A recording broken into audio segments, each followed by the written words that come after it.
Plaintiff Heidi Klerner is suing her ex-boyfriend for the balance due on several unpaid loans. Heidi says she thought both she and the defendant were going through divorces, but when she paid for the defendant to go see his children for Christmas, he got back together with his wife. Defendant Matthew Lee admits he left Heidi for his wife, but he claims he and Heidi continued to have sex. Now, Matthew says he's committed to his marriage and wants nothing to do with Heidi. Remain standing, the Honorable Judge Jeanine Pirro presiding. Hello, Douglas. Hello, Judge. Please be seated. All right, the plaintiff is suing her ex-boyfriend for the balance on an unpaid loan. State your case, Heidi. We met it's been about 10 years ago. We'd actually run into each other in a bar back in 2005, but 10 years ago, the irony was that we'd run into each other bull riding. He used to always... Bull riding? Yeah. Well, I would go just to spectate, and I guess he would go to kind of hang out there. Did you ride the bull? I have. Yes, ma'am. You have? Yes, ma'am. Where are you from?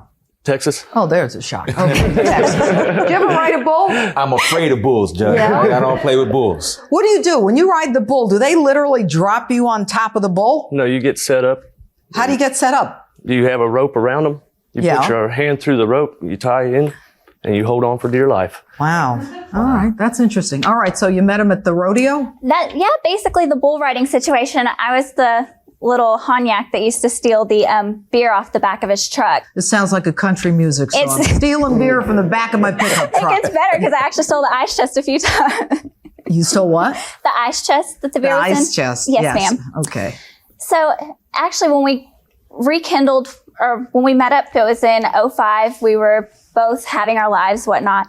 In 2009, a few years later, we're hanging out in the same bar and find out that we're both going through divorces and opt to start dating after a few drunken nights.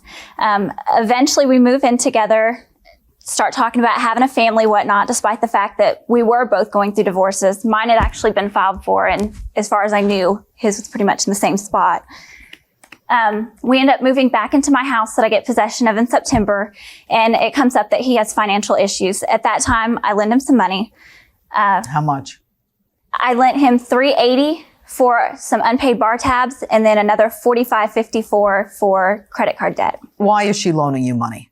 I started hanging out with wrong group, formed a cocaine addiction. That ended clear up till October 6th of 2008. That was the last day I've ever done it. So I've been clean since. Were you arrested or you just went cold turkey? No, went through Heidi and my friend Chad and my wife. And wife? A lot of other friends. I thought you were getting divorced. Oh, here's the thing with the wife. I sent him to Ohio for Christmas. I thought I was sending him up there to see the wife, to see the two kids, because he does have a child that was born while we were together. While he's estranged from her, whatnot.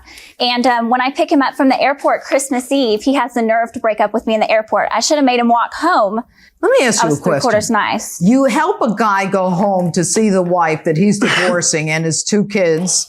And you're shocked when he comes back and says, I want to get together with my family. I was actually shocked because I figured that he was just actually going to go see the kids. Call it ignorant on my part. Okay. We continued to be seeing each other. He continued to live in my house through February. In fact, Christmas Eve, we still were very intimate. We still drank and partied and everything. Not that I remember, no ma'am. Were you high at the time? No ma'am. Matthew, how many times did we sleep together after the fact? Because as far as I know, we were still sleeping together in the same bed up until February the 1st when he decides that it's time for him to move out because I stress him out. In fact, I hadn't taken him to the ER. I got a text from his boss that he was at the ER for chest pains that he'd had for a couple of weeks now, that originally started when we were having sex one night. Sorry, I'm You had hormonally chest pregnant. pains when you were having sex? Yes. Okay. I'm telling the truth here. Obviously, we were still doing the thing till February. Okay. So, goes ahead and he moves out of my house February 1st. I get him to sign a promissory note on February the 3rd. He has the nerve to ask me. Let me ask you a question. He comes home from visiting his family over Christmas. He says, Merry Christmas, we're through. Right. Why don't you throw him out at that point? Truthfully, I didn't have a promissory note from him, so I didn't think I had a leg to stand on at the time. Well, after you were intimate with him, get him to sign a promissory note and then throw him out. True. I should have. I told her from day one that I would sign a promissory note anytime she wanted it. And nothing was ever brought up until I was moving out. Are you still having sex with her after you're moved in with your wife and kids?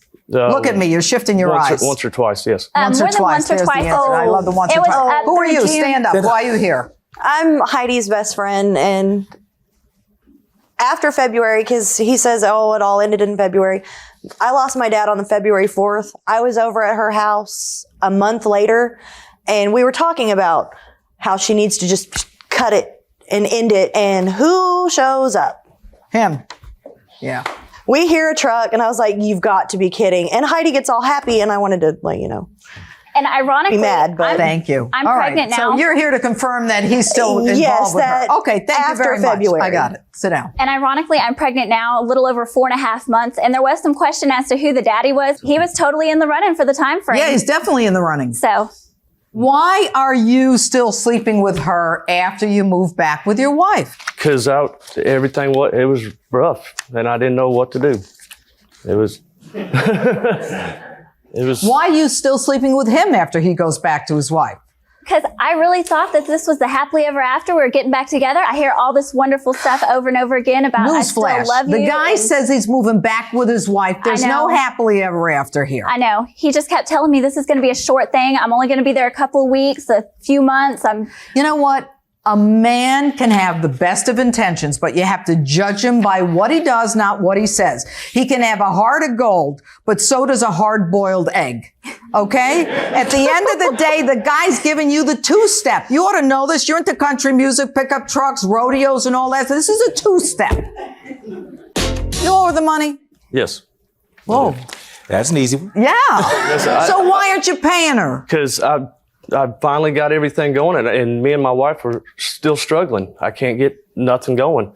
And on my contract, it says I have till September 10th of Let's see the 2010 actually. to pay it, and then she can go. You have until proceed. September 10th of 2010 to pay it? September 1st, 2010 to collect. According to this contract, it says, I will pay in full by September 1, 2009 at 0% interest. If not collected in full by that time, Heidi may collect interest at 10% on remaining balance. If not paid within full by September 1, 2010, Heidi may collect however she can. So what this contract says is that he's going to pay you with no interest by September 1, 2009, which obviously has passed, Correct. but he still has September 1 of 2010 with interest. And so this contract basically says that you can sue him after 2010.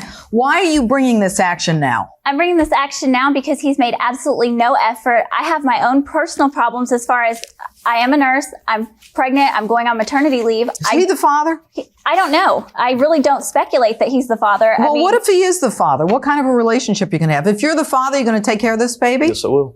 Absolutely. For sure. All right. You working now? Yes, I am. Okay. I've been working for 10 years and taking care of my other 2 kids with my wife through You everything. living with her now? Yes. You staying close to her? Yes. You visiting any other girls? No.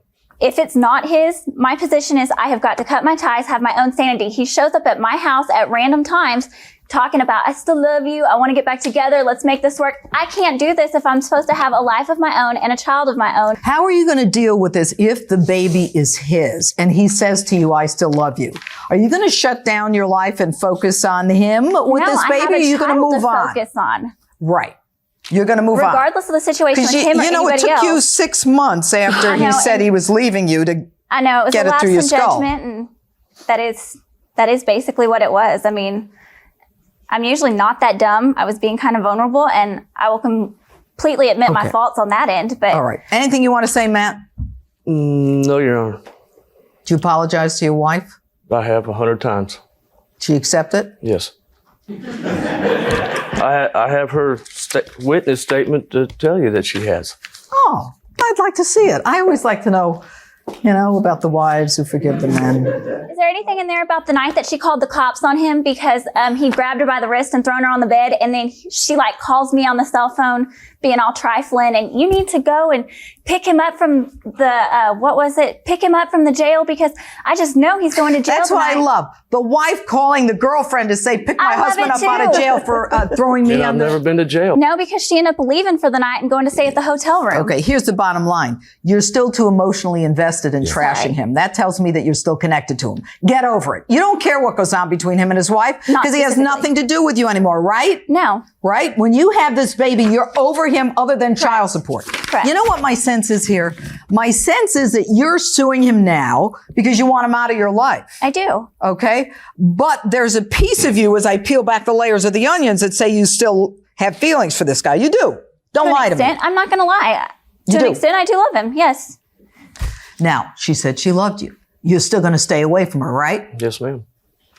My thing is, I feel like if I continue to wait, I don't know what I'm exactly waiting for. But you may be inevitably tied to this guy for the next 18 years, if indeed he is the father of your baby. You know that. I understand that. All right. Here's the bottom line. The issue is whether or not the defendant is liable to the plaintiff for breach of contract. They met at a bar. It is like a country music song. They met at a bar. She ends up paying the bar tab. She pays his credit card bill. He says he's going to pay her, but he's going to pay her by September 1 of 2009, which is already passed with no interest, or 2010 with interest. The plaintiff comes to court and says, look, he owes me the money. The bottom line is that your action is premature. And what we've got here is an emotional connection where I'm not sure that you understand your own feelings. You want him out of your life because I think any pregnant woman wants to kind of get her affairs in order. And there's something called nesting where you want everything to be, all in place. But at the same time, you've got to understand that he may be tied to you for the next 18 years. I understand that. My thing is just that he's gone on and on about how he's not going to pay to me repeatedly. And Let me tell you something. He can go on and on, but you don't have a cause of action until September 1 of 2010. Now what I'm going to do is I'm going to dismiss your cause of action without prejudice. That means not on the merits. That means on September 1 of 2010, you can then sue him and recover. You've got a promissory note. You've got sworn testimony in my courtroom today. Come back in a year and sue him. And you know what? In the meantime, try to get her out of your life. Try to prove to your wife that you're going to be a faithful husband if you can. Dismiss. So ordered. I don't have anything to say to my mother, and I hope I get it back within the year. Get it whenever I got it. I'm committed to my marriage. For today. Yeah.